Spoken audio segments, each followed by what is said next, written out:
अब आते हैं हम next topic, that is data collection.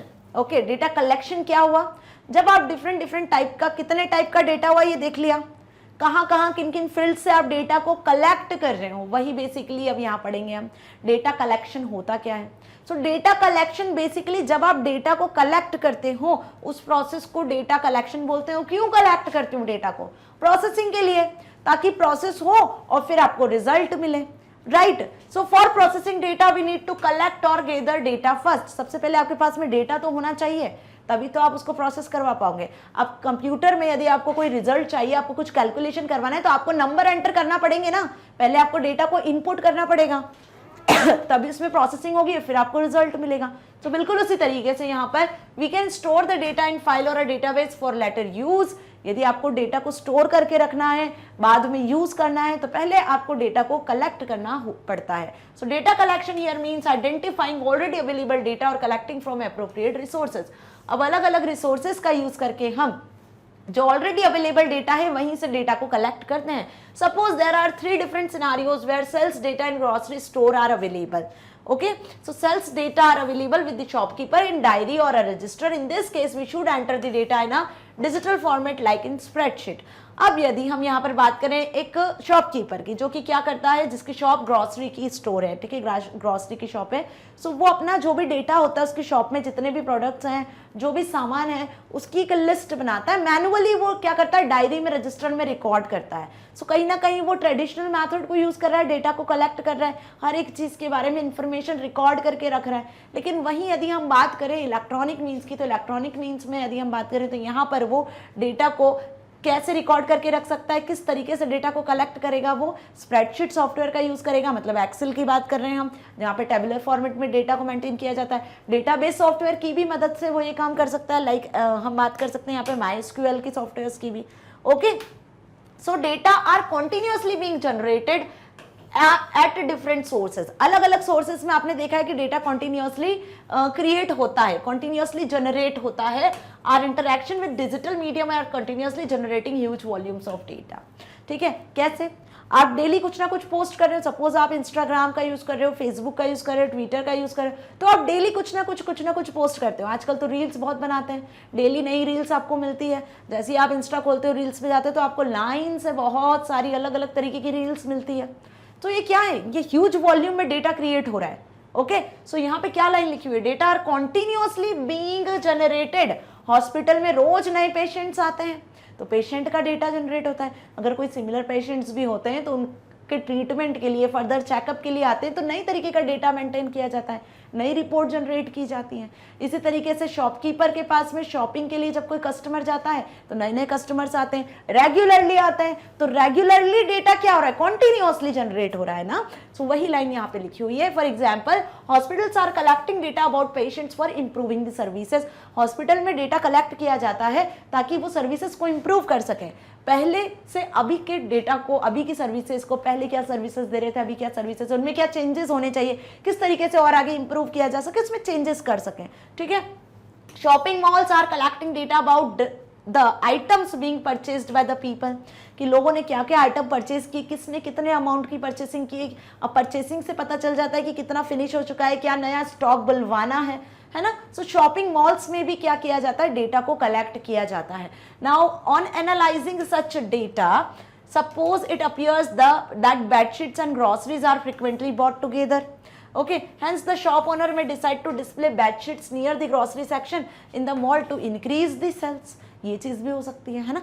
सो क्या बता रहे हैं हम यहाँ पर, कि यही चीज कहना चाह रहे हैं डेटा कलेक्शन वाले टॉपिक से, कि यदि आपको कोई डिसीजन लेना है, आपको एनालाइज करना है, तो उसके लिए आपको सबसे पहले डेटा को गैदर करना पड़ेगा, डेटा को कलेक्ट करना पड़ेगा।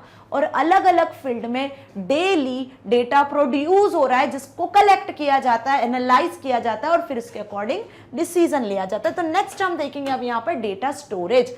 जब आपने एक बार डेटा को कलेक्ट कर लिया है ना, कलेक्ट करने के बाद में आपने उसमें कुछ एनालाइज किया, भाई 10 साल की सेल्स हमने निकाल ली कि इतनी इतनी सेल्स हुई है। ओके, सो किसी कंपनी ने, किसी ऑर्गेनाइजेशन ने 10 इयर्स की सेल्स निकाली और ये एनालाइज किया कि 10 इयर्स से उसका जो बिजनेस है वो ग्रो ही कर रहा है। फाइन, सो यहाँ पे क्या कर रहा है वो, इस पर्टिकुलर डेटा को कहीं ना कहीं स्टोर करके रखेगा, क्योंकि आने वाले नेक्स्ट 10 ईयर्स में फिर वो एनालाइज करेगा अपने सेल्स को, अपने प्रॉफिट को, लॉस को, तो क्या होना चाहिए उसके पास में, ये कहीं ना कहीं स्टोर होना चाहिए ना। तो नेक्स्ट आता है डेटा स्टोरेज, राइट। तो जितना इंपॉर्टेंट डेटा कलेक्शन है उतना ही इंपॉर्टेंट डेटा स्टोरेज भी है। So once we gather data and process them to get results, we may not then simply discard the data, हम उसे डिस्कार्ड नहीं कर देते हैं, ओके। हाँ, जो काम का डेटा नहीं है उसे हम डिलीट कर देते हैं, लेकिन जो काम की चीज होती है, जो फ्यूचर में हमें यूज होने वाली है, उसको तो हम सेव करके रखते हैं ना। So rather we would like to store them for future use as well. Data storage is the process of storing data on storage devices so that data can be retrieved later. अब कहाँ store करते हो आप data को, यदि online बात करें हम तो ऑनलाइन भी स्टोर अवेलेबल है। आप क्लाउड कंप्यूटिंग का यूज करके डेटा को स्टोर कर सकते हो, वहां पे आपको ड्राइव्स मिलती है, डिवाइसेस मिलते हैं जहां पे आपका डेटा स्टोर किया जाता है। अदर देन आप CD drive, hard drives, pen drives, USB drives में भी डेटा को स्टोर करके रखते हो। So nowadays large volume of data are being generated at a very high rate. As a result data storage has become a challenging task. आप देख रहे हो ना, जैसे मैंने बताया अभी आपको कि रोज एक नई तरीके से डेटा को डेवलप किया जाता है, ह्यूज वॉल्यूम में डेटा क्रिएट हो रहा है, ठीक है। आप इंस्टा का यूज करते हो, स्नैपचैट का यूज करते हो, फेसबुक का यूज करते हो, या फिर हम कोई ईमेल देख ले, तो ऑनलाइन जितनी भी एप्लीकेशंस है, आप नेट सर्फिंग कर रहे हो, किसी वेबसाइट को एक्सेस कर रहे हो, कोई फॉर्म फिल कर रहे हो, हर तरीके से डेटा क्रिएट होता है, हर तरीके से, अलग अलग तरीके का। तो जितनी लार्ज वे में, ह्यूज वे में डेटा क्रिएट किया जा रहा है, तो उसको मैनेज करना, उसको स्टोर करना उतना ही बड़ा चैलेंजिंग टास्क है। सो however the decrease in the cost of digital storage devices has helped in simplifying the task. तो जो यहाँ पे डिजिटल स्टोरेज डिवाइसेस हैं जिनकी कॉस्ट कहीं ना कहीं कम कर दी गई है, सो उसकी मदद से यहाँ पे लार्ज अमाउंट में डेटा को स्टोर कर पाना पॉसिबल हो गया है। So there are numerous digital storage devices available in the market like HDD, hard disk drive, solid state drive, CDs, compact disc, DVDs, tab drive, pen drive, memory card etcetera. बहुत सारे devices है जहां पे आप अपने data को store करवा के रख सकते हो, बैकअप लेके रख सकते हो, fine.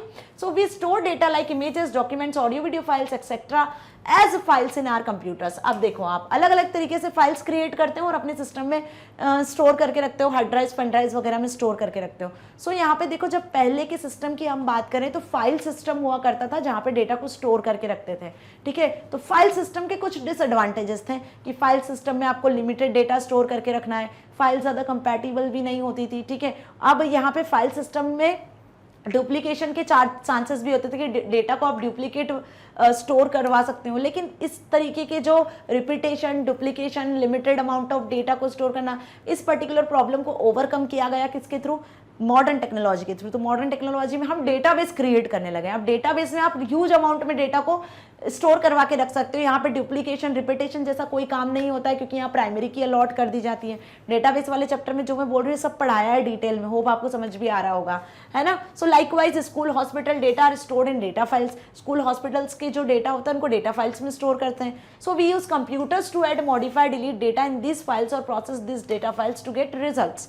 However file processing has certain limitations. क्या बताया मैंने, फाइल प्रोसेसिंग के कुछ लिमिटेशंस होते हैं, जो लिमिटेशंस मैंने अभी बताए, which can be overcome through database management systems, okay. So यहाँ पे जब आप डेटा को फाइल में स्टोर करते हो, डेटाबेस में, टेबल्स में स्टोर करते हो, तो वहां से आपको डेटा को फैच कर पाना, मॉडिफाई कर पाना, डिलीट कर पाना बहुत इजी हो जाता है, ठीक है। अदर देन मैनुअल वर्क, यदि मैनुअल वर्क पे जाते हैं हम तो आपको रजिस्टर्स में डेटा मेंटेन करना होता है, तो सर्चिंग में टाइम लग जाता है, कुछ गलत हो गया तो एरर आ सकती है, कुछ आपको नया डेटा मेंटेन करना है, प्रमोट करना है, तो वहां पे आपको फिर से पूरी एंट्रीज रिपीट करनी होती है ना। सो क्रिएशन में, डिलीशन में, सब में मैनुअल वर्क में टाइम लगता है। बट यदि हम कंप्यूटराइज्ड वे की बात करते हैं तो DBMS से बेस्ट कोई वे नहीं होता है टैबुलर डेटा को मेंटेन करने का, ओके।